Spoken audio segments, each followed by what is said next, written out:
Please welcome to the podium Judith Cameron. Please, Judy.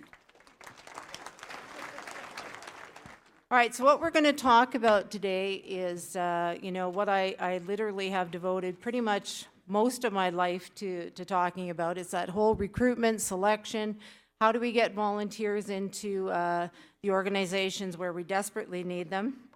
So we're going to talk about some trends in volunteering and some training issues and demands that we're seeing in Manitoba. And trust me when I say that rural Manitoba has the same issues and challenges that rural Saskatchewan has. We have recruiting challenges we're going to talk about. We're going to look into some retention strategies. We're going to look at the risk management piece, which is a huge component of what we do with our volunteer workforce. And then we're going to look at how do we recognize those individuals so that we retain them and they stay within our organizations. So looking at some of these trends in volunteering, and these, as you can appreciate, people volunteer in a whole bunch of different capacities with the organizations that they choose to. And there was a StatsCan survey done in 2014 that showed that about 1/2 of Canadians contribute their time, expertise, talents, experience to working with nonprofit organizations. And they do it in a variety of different ways, where they're working fundraising, working in food banks, recreational pursuits, social situations. They're really contributing at the ground roots level to volunteerism. Now, these points are really interesting. I am a human resources consultant as well, and it always staggers me the amount of man hours that our volunteers contribute to our organizations.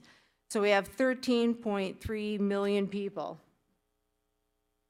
that are contributing their time. That's 47% of Canadians at any given time are volunteering. And that's from age 14 and up. And we often think that the highest rate of volunteerism in our organizations is coming from seniors, but they've been surpassed by the 17 to 34 age bracket. So they're contributing. And one of the other things that's really interesting from a human resources perspective is that translates that 2.7 billion hours. Just think about that for a second. 2.7 billion hours are contributed in volunteer time. And that translates to 1.1 million paid positions. So if you're not tracking the statistics for your organization and what people are contributing, then you don't have a defense or a rationale to going back to funders and the community to say this is what we desperately need. And no surprise, we have individuals, the same few percentage is doing the most work. If you look at your communities, you will see that those individuals are the keeners. They're the ones that volunteer in multiple organizations. Do we have multiple volunteers here? Raise your hand. That you're going from one organization to the other in your community. That's because the busiest people are the ones that are going to get that done. So when we look at who's volunteering and why, we've done a lot of analysis of this at Volunteer Manitoba, and really we're finding that people are volunteering at different points of their life. Their age is a factor, whether they're married or not is a factor, whether they're in high school is a factor, going into post-secondary has a factor, and all those are contributing to them coming in. And we have youth volunteering in leaps and bounds now for our organizations. And what's really interesting is this is the group that's most challenged and where volunteering would probably be the best for them. Because we find that what's happening with youth is they're that catch-22. They can't get a job because they lack the experience, and they can't get the experience because they can't get the job. So volunteering becomes really critical to their ability to add to their resume and expand their skills. And of course, young adults are coming in. Typically, this is the fresh blood in the school system. These are the new families coming in at kindergarten. There's where your parent advisory councils are going to want to grab onto them and get them volunteering as their children go through the education system. And they're the ones that are having their kids enrolled in sports, and they're now contributing at that level. So people are contributing for a whole bunch of different reasons at different parts of their life. Some things we do know about volunteering. We know that volunteers are a very unique group, that they do give selflessly to the organizations that they believe in and want to be part of, that they are part of the grassroots within a community that identifies needs and want to give back to the community. We had mentioned in the introduction that I had won the Premier's Volunteer Award in 2006, and I had to attend a dinner, rather intimate, with my husband with about 500-600 other people. And the Premier at the time, Premier Gary Dewar, had said that Manitoba had the highest rate of volunteerism. By the way, that's not Manitoba anymore, it's Saskatchewan. Yay.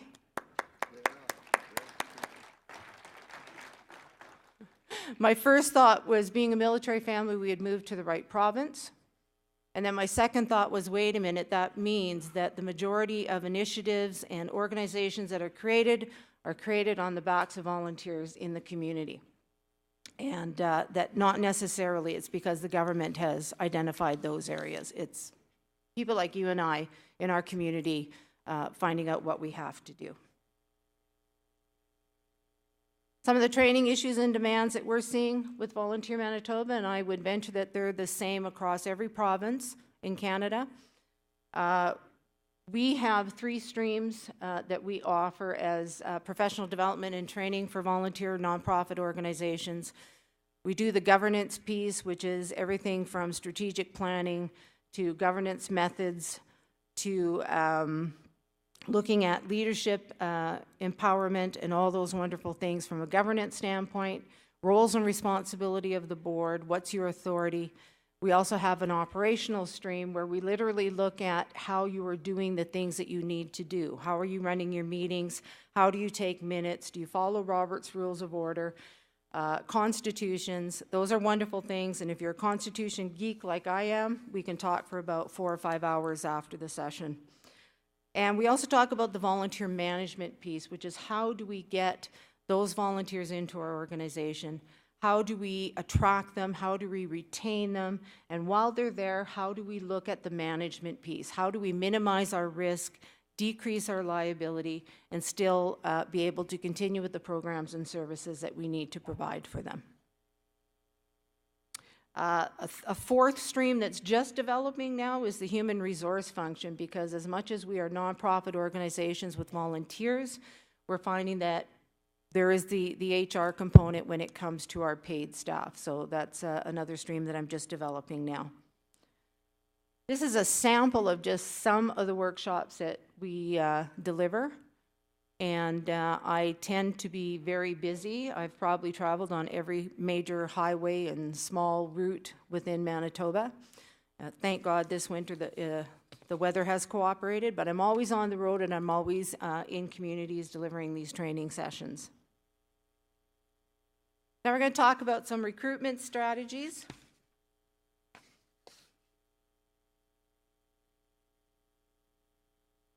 When we're looking at organizational need, it's not often a question that we ask ourselves, and we really do have to go back to some of the fundamentals, like why do we exist as an organization?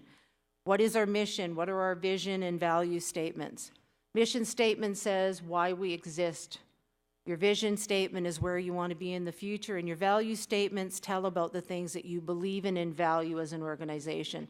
We sometimes have to go back to that fundamental foundation in order to figure out what it is that we need. What do you offer? What programs and services are now being offered? What are you hoping to achieve within your community? That's another question that has to be asked, because then it speaks to who do you serve and how are you going to get them to participate in the programs and services that you offer. What do you need as far as skills and expertise? And it goes beyond doing a skills scan of your board of directors. What do you miss at that table? What needs to be in place? And go out into the community and find that. And it's no different for the volunteers that we need within our communities as well. We have to look at what we're missing in order to find out what it is that we need to replace.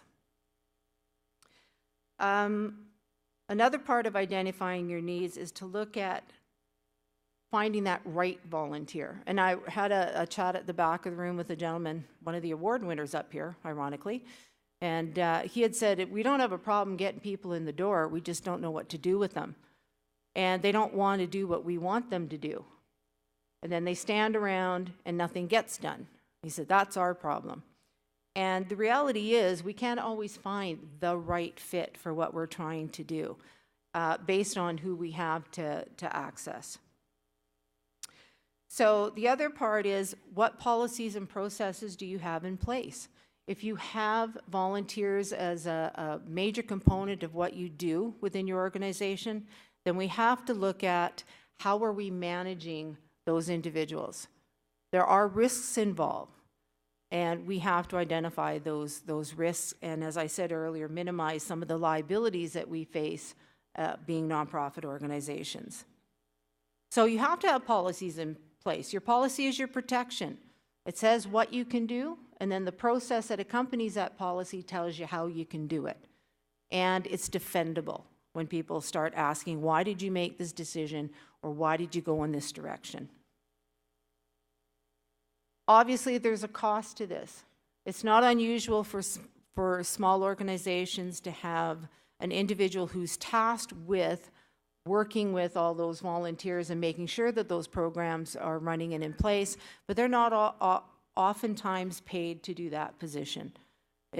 You'd be very fortunate if you have a paid position that looks at volunteer management. So those are some of the things we have to look at. So lots of questions. Why do you exist? What do you offer? What do you need? Where's the skill set? What policies need to be in place? All those wonderful things we have to look at. And it's a good idea to do a SWOT. If you're familiar with that, it's strengths, weaknesses, opportunities, and threats. Take some time to have that discussion within your organization. What do we do really well? What's our strength? What are some of our weaknesses? What opportunities are out there in our community that we can take a part of or take over?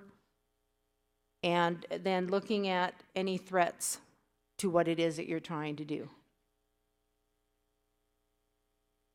If we figure out why people want to volunteer in the first place, that's a huge step to getting them into your organization. And here's a whole list. If we had a focus group today and we came up with the reasons why people volunteer, we'd probably come up with all these wonderful things. They're going to give back to their community. They believe in the organization. They have a skill to share or some expertise. They want to deliver a program. They've benefited from the programs or services in a previous life, and now they want to come back and give back. They want to gain some skills on their resume, as we do with our younger people. My personal favorite is the bottom one, which is the hidden agenda. These are the people you have no idea why they're coming through that door, but they're not happy with you. And they're going to fix it because you're doing it wrong. So they're kind of loaded for bear, but they don't always tell you that. And I actually had someone at a presentation ask me, well, if it's a hidden agenda, can it be a positive thing? It's hidden. We don't hide the things that we're really jazzed about and really excited about. And when you have an individual that is upset or angry or loaded for bear, they're not going to disclose that. They're going to come in and they're going to very silently take over your board or your organization. It can be really dysfunctional. I just bring that on your radar. That doesn't mean that's happening within your organizations, but I've experienced it and it's not fun. So there's a reason why we have to figure out why individuals are coming in. If we figure out why they're there, then that speaks to our ability to start making decisions that are in the best interests of our organization. We can look at, making that better match within individuals. One of the things that we talk about in our recruit, retain, and recognize full-day workshop is letting people tell you what they want to contribute, and then at some point gently easing them into the areas you want them to contribute to. And we need to understand why they're there in the first place, because it's going to allow them to feel comfortable and to contribute in a way that they are comfortable contributing, with the idea that we're going to gently move them into something else. It's going to decrease our volunteer turnover, because what happens when you start allowing people to work collaboratively within your organization, they start taking ownership, and they really want to be a part of it. They feel as though their contribution is recognized and it's honored, and these are the things that we want to encourage. You're going to end up developing policies that subscribe to best practice when it comes to volunteer management. You're going to look at things like developing volunteer manuals, and I do have a template of one, so I always encourage people not to reinvent the wheel. I will certainly share that with SUMA. So if you don't have volunteer policies in place, you're able to look at that template and make it your own. And we're looking at building that loyalty into the organization. Those are some of the wonderful things that happens when we figure out why they want to come be with us in the first place. I'm going to speak briefly about some processes here.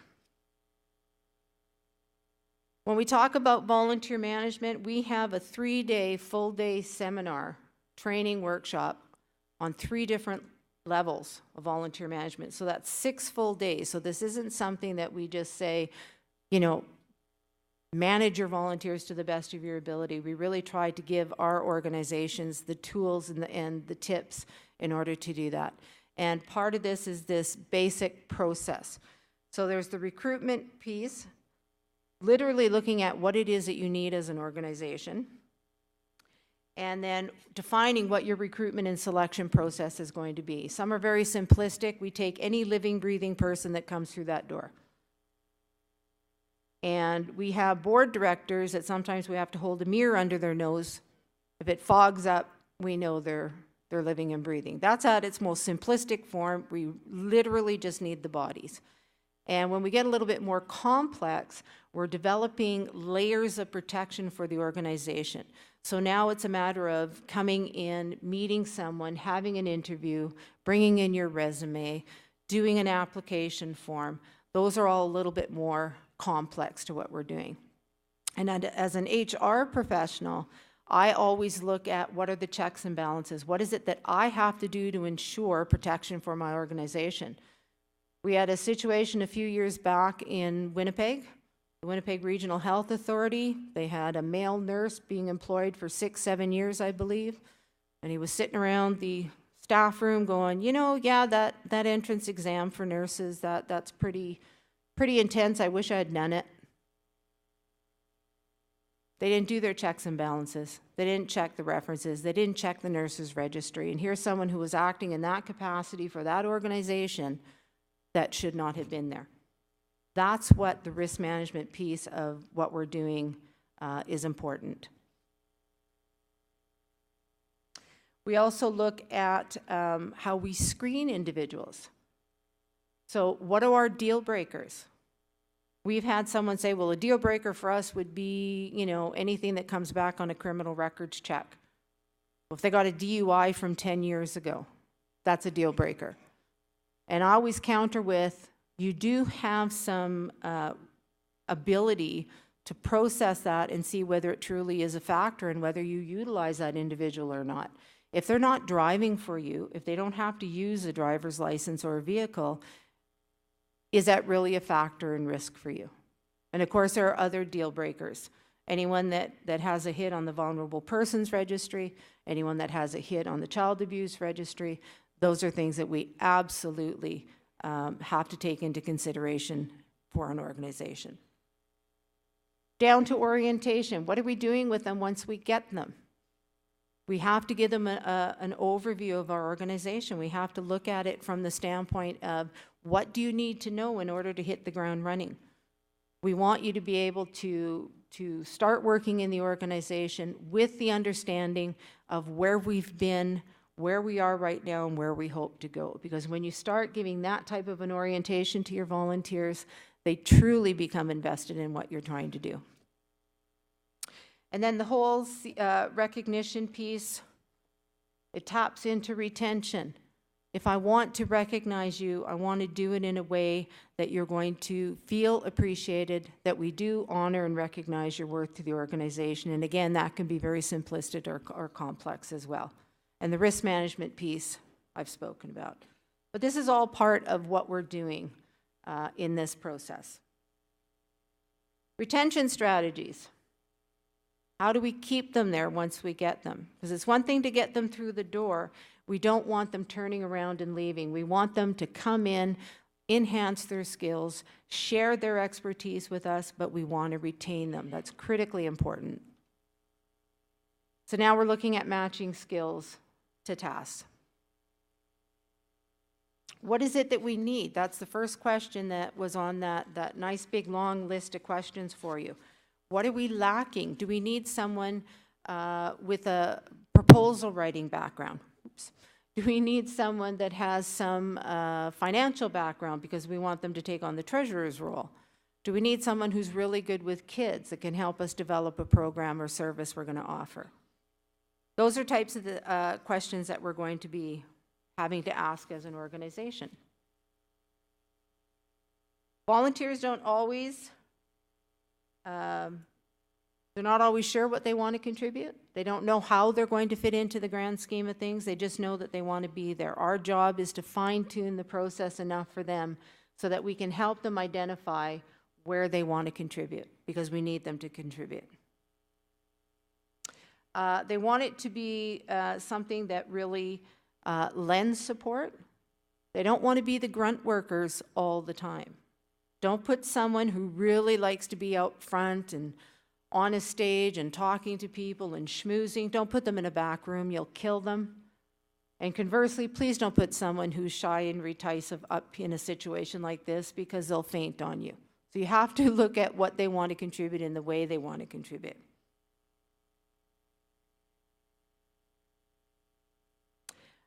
What is it going to change for your organization? What skill base do they have that's going to enhance what you're already delivering? And then we're able to really put them to work in an area that's going to be effective and provide the quality of service that we want to provide.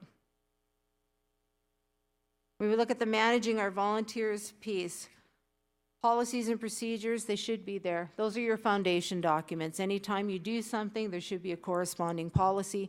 And policy, I might point out, is only as good as the first time it doesn't cover something. And I typically use the example of Casual Friday. If you're familiar with that policy, most organizations said, yep, on Fridays we'll dress down. And it was a great policy until somebody showed up in like Daisy Dukes and a halter top, paint splattered pants, fishing hat. And then we had to go back to policy and revise it to a proper casual definition. But those are the things that you have to have in place. They're foundation documents, and they really do provide the protection you need in order to make the decisions you need to make for your volunteer work. Those types of policies and the orientation process that you put in place take away the unknowns. Again, they really allow someone to hit the ground running, and that's what we're trying to do. We want to use them right away. We don't want there to be such a steep learning curve that we either bore individuals or stress them out. We want them to be able to start working as soon as we can engage with them. Managing, we talk about empowerment. It's such a wonderful buzzword, but it really is the difference between a volunteer being able to make a decision based on their expertise and their knowledge. It's going to be a benefit to the organization, and more importantly, that it's supported. The example I use is, if you're wait staff at a restaurant and one of your patrons doesn't like the meal, there's a difference between saying, I'm sorry, sir, I can't do anything, the manager is in here, to, I'm sorry, sir, I'm going to comp that meal for you. I'm going to bring over the dessert tray and you take care of it, because we're human beings and we're not going to talk to a lot of people when something's really good, but we'll talk to 200 people when something isn't bad. And that's the same dynamic that we have to look at here. Make sure that they're supported and empowered in their role within your organization. Are you able to provide some training for them? because the ability to upgrade skills, again, is transferable onto their resume, and especially with the younger people, as I mentioned. So are you able to provide training in areas such as conflict of interest? Because we know that when we get a whole bunch of people working together, sometimes they don't work together, and we have to deal with that.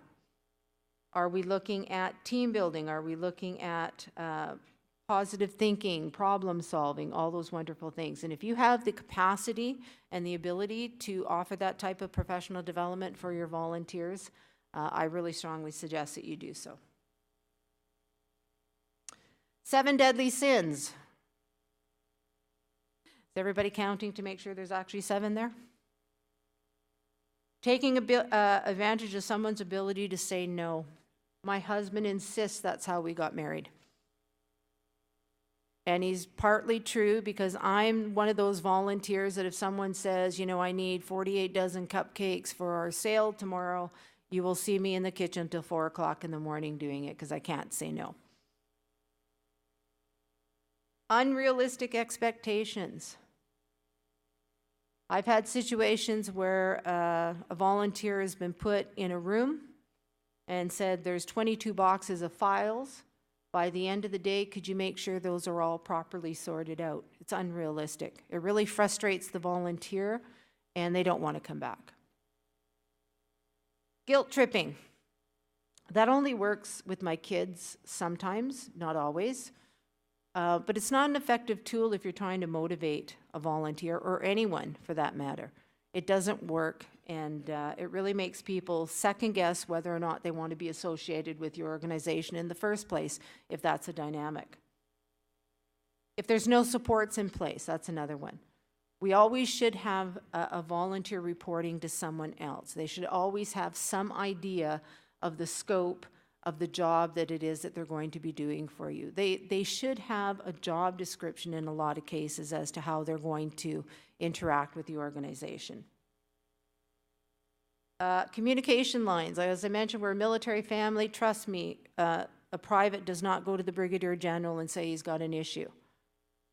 And communication is very top-down in the military, whereas the communication process in your organization should be that nice loop, where it's coming from the board to the staff, to the volunteers, and then getting that feedback going up the other direction. Sabotaging new volunteers. I had a situation with a group in Winnipeg, and it was kind of a respun threads kind of place. They sold secondhand clothes. There was a food bank. They had a little library there. They had all these wonderful things in place, but they had this clique of 4 ladies that were like little generals, and they never allowed anyone else into their little clique. And they totally undermined any new fresh blood that came into the department that they were ruling over, and they truly were ruling that department. And it became really difficult to get new people to volunteer because they were not welcoming, and they did everything they could to chase these younger people away from them, and that had to be dealt with. Incurring expenses, being a volunteer. I like to call it the hot dog mentality. Whereas if I'm barbecuing for you on a hot Saturday and I'm doing a 9-hour shift and you make me pay for my hot dog as a volunteer, most volunteers aren't happy doing that. They want to be able to take a break. It's an appreciation of what they're contributing. I once had an organization that had a former government worker. Any government workers in the room? Not that it matters, I'm going to say it anyway. Just checking. That the way he put up his hand.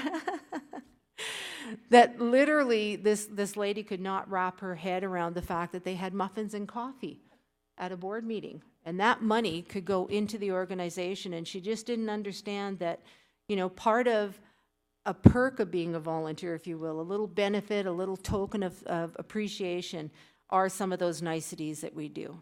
So those are some of the things that we have to ensure that we deal with if they're happening, and certainly have to look at the volunteers and make sure that they're not contributing to these deadly sins. How do we change them? Sometimes it's easier than not. We have to understand that we have a whole bunch of different personalities at the table. We have to appreciate that people are bringing their diverse culture, their traditions, spirituality and beliefs, baggage, expertise, education, life experiences. They're bringing all of that to the mix. We don't always know how to play nice in the sandbox, so sometimes we have to referee and make sure that we're able to fix that. And we have to look at expectations. What are they expecting coming into an organization? What have we told them about what it is that we offer, why we exist? And we have to match their expectations with our expectations as to how they're going to interact and contribute. And sometimes that's not an easy balance to strike. We talked about guilt tripping. If someone makes a mistake, we all own it. We all stand, we all have each other's back, and we truly do move together as a team to fix things that go wrong. Foundation documents I talked about, they're critically important because, again, that policy that you determine will provide the protection you need within your organization. It's defendable. It's how do you minimize the risks and liabilities that you might have. Communication is critical. Balancing the workload. Don't always give the same volunteer the same task. They don't want to stagnate. You'll know when they're ready to move on to something else. You'll know when they want to take up another task. If they're going on to a board of directors, any idea what the two hated positions are? Anybody? Yell it out. No? What did I hear? Treasurer? Secretary? Secretary and treasurer, we hate those roles. We don't want to be responsible for recording what we do, and we don't want to be responsible for ensuring we have every penny left that we need to have there. So what's the expectations with those roles? And that financial price, again, hot dog syndrome, we want to make sure that they're not incurring an expense in order to volunteer. Now the recognition piece, as we're coming up to almost where we have to be. I did a poll of about 21 people I know that are Uber volunteers. They're the 10% that do 53% of the work. And I said to them, what would make you happy as a volunteer? And every single one of them, no word of a lie, and I'm not exaggerating, every single one of them said, pay me. And I said, well, that kind of negates this whole volunteering, you're not paid staff. And they said, no, pay me in ways that I can understand that you truly do appreciate what I'm contributing. So it's little things like the muffins and the coffee at the board meeting. It's going to someone and saying, you know, that was a great job you did last night. I saw how you handled some of the difficulties that our participants presented to you. You handled yourself well, good job. It's immediate, it's specific, and it goes a long way to really appreciating what it is that they're contributing. They want guidance. They want the ability to connect with someone. They want you to value their input, not just their contribution. They're there, they're on the ground, they're running your programs, they're assisting with everything that you need done within your organization. You need to tap into that for feedback because that's going to go a long way to making them feel appreciated and honored for their commitment.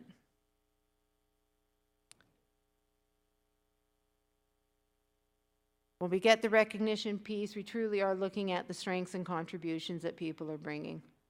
They have a passion. And I will readily admit, in my 9,000 years doing this, I have come across some of the most dysfunctional organizations, dysfunctional boards and individuals within those organizations, but I have never, ever thought that someone's heart wasn't in the right place. They were going about it wrong. They didn't have the training, they might not have the expertise or the skill set or the experience, but they never had their heart in the wrong place, even as dysfunctional as they got. We have to ensure that we really understand that they will work hard. They will go full bore for your organization, and we need to sometimes rein them in a little bit because they want to go so hard bore. But we also have to understand that this is what they want to do.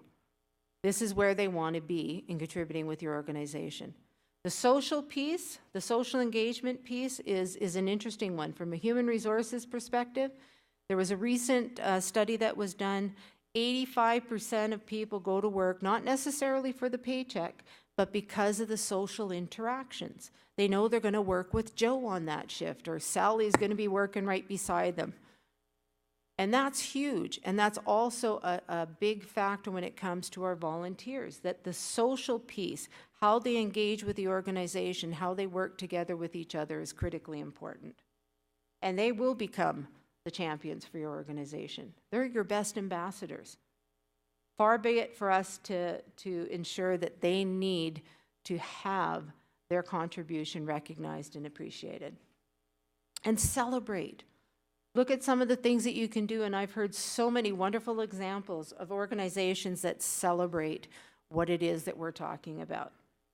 A simple thank you, again, being relevant, being specific, that personal touch goes a long way. And then, of course, we can talk about some more complicated or complex ways to recognize. You've recognized award recipients here today.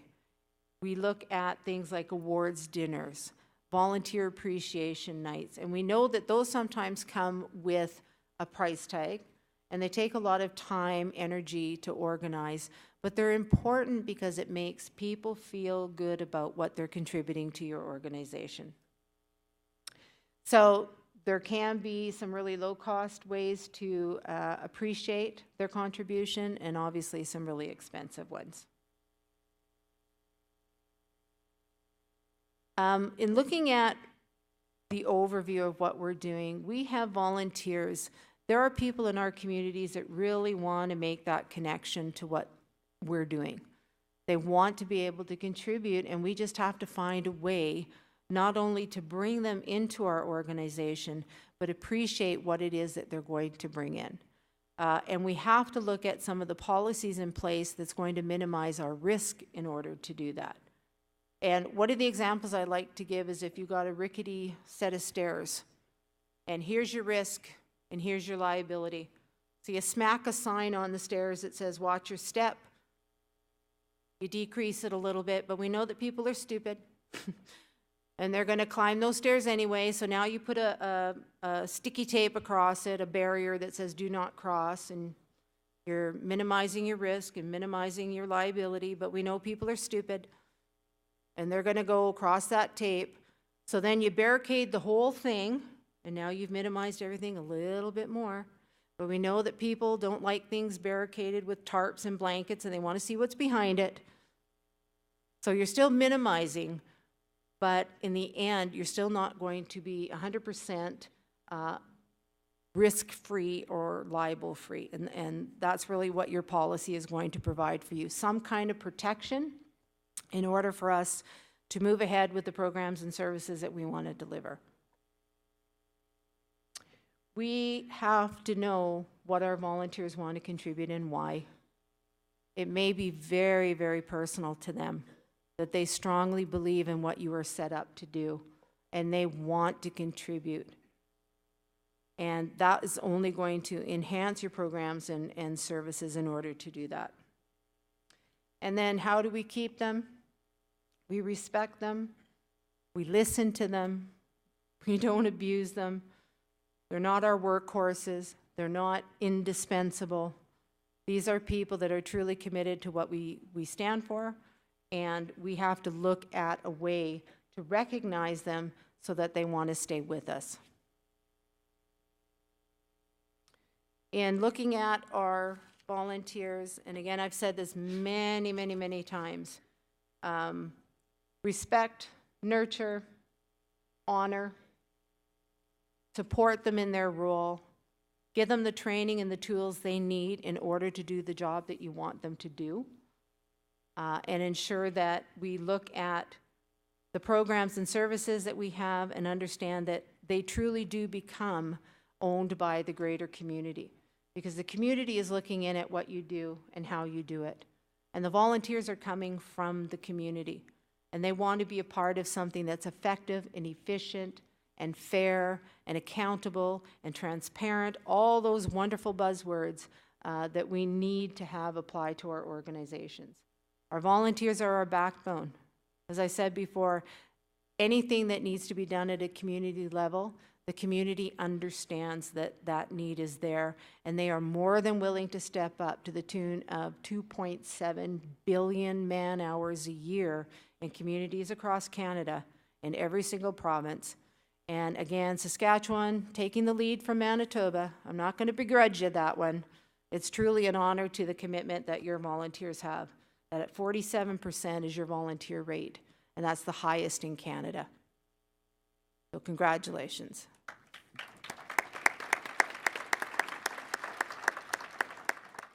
Have we some questions? Mic number 1, please.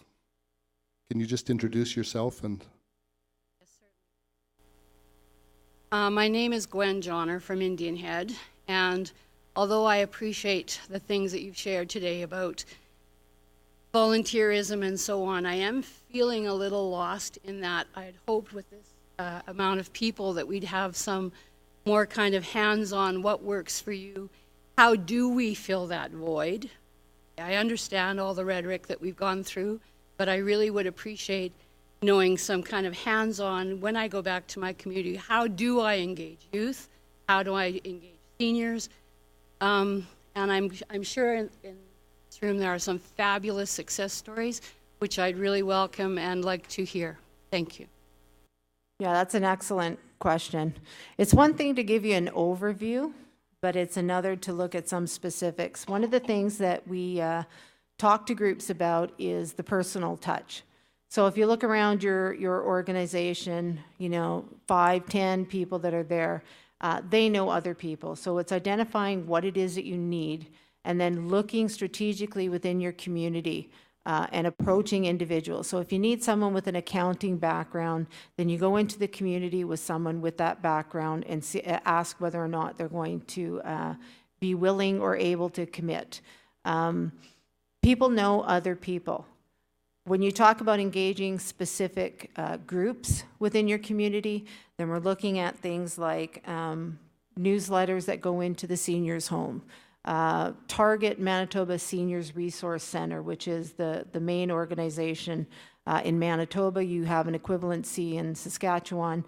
Get your message out that you need those type of individuals participating. Go into the schools. The schools have their newsletters or they have their websites, and with their permission, you can advertise the specific needs within your organization. I dealt with a First Nation group up north, and one of the things they did to engage their community is that they would encourage volunteers to come forward, and then they would hold special prizes and draws for those individuals coming in.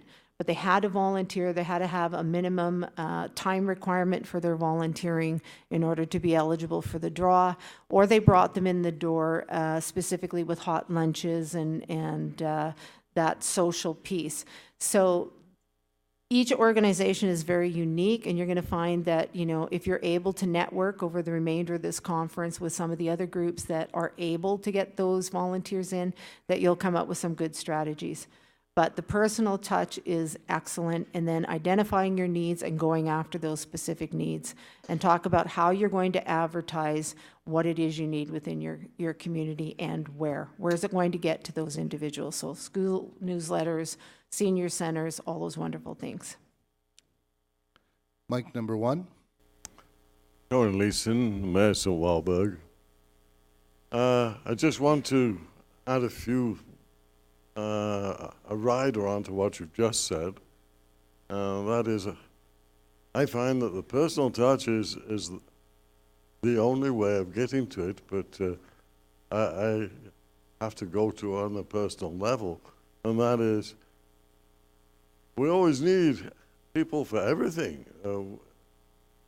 There's no such thing as not having a job to do. Our town is built on volunteers. Ask anybody that's been there and you say, what's the most amazing thing about St. Wahlberg? And they'll tell you, oh, they've got this fantastic statue. It wasn't built by the town. That was by volunteers. They've got this fantastic halls. We've got 3 brand new halls. Those weren't built by the town, they were built by volunteers. Why? Because there was a need. We didn't have a golf course, but a volunteer group built a golf course because they wanted one. The thing is that volunteer groups get to the point of stagnation. They start off great, and there's nothing they can't do. But after a while, they are observed by others as a closed shop. And the best thing you can do is to go to those school kids and say to them, would you like to come and help do work at the arena? Oh, yeah. They're not enthusiastic to start with, but they'll come. And thing is, if you're having difficulty with volunteers, my advice is look around and ask somebody. And then ask them if they've got a friend that would also like to come along, because they like to come in pairs. And I think you'll get a lot more volunteers out and a lot better volunteers, and you'll get rid of the old boys club or the old wives society mentality. Thank you. Now, that's an excellent point. Excellent point. Mic number 2. I just before you start, mic number 2. I did a presentation up north of Gimli, which is where I actually live, which is an hour north of Winnipeg. And there was about 30 different organizations represented there, and it was very similar to kind of the conversation we're having today. And there was one little gentleman, and he says, well, I've been the chair of my board for 26 years. Is that a problem? It is a problem. You can't fault his passion and his loyalty and his dedication, but at some point, our organizations morph into gatekeepers where we truly do not want other people coming in.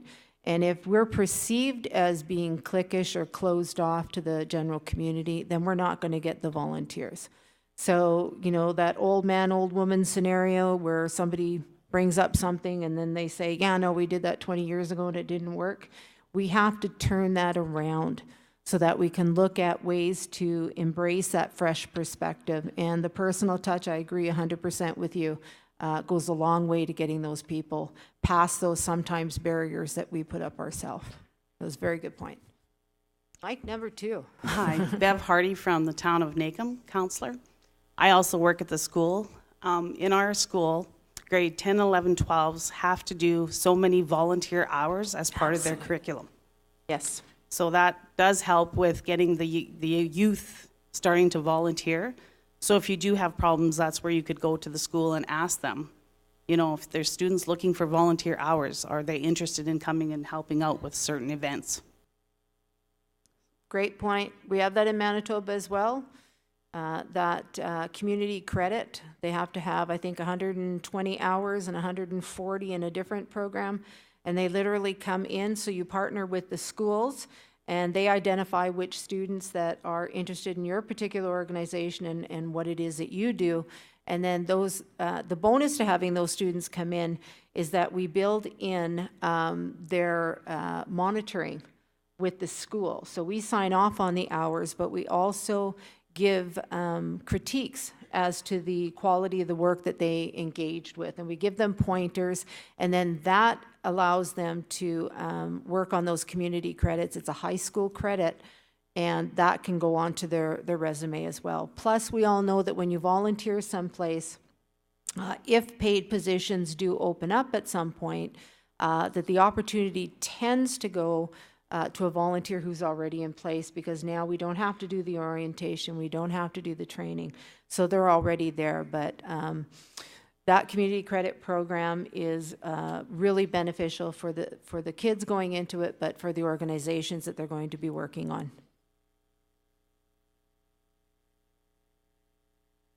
I just want to add too that any of the 20 major nonprofit organizations in Canada tended to start at someone's coffee table or dining room table. I know the Alzheimer's Society, that's one of the things that they share with their membership.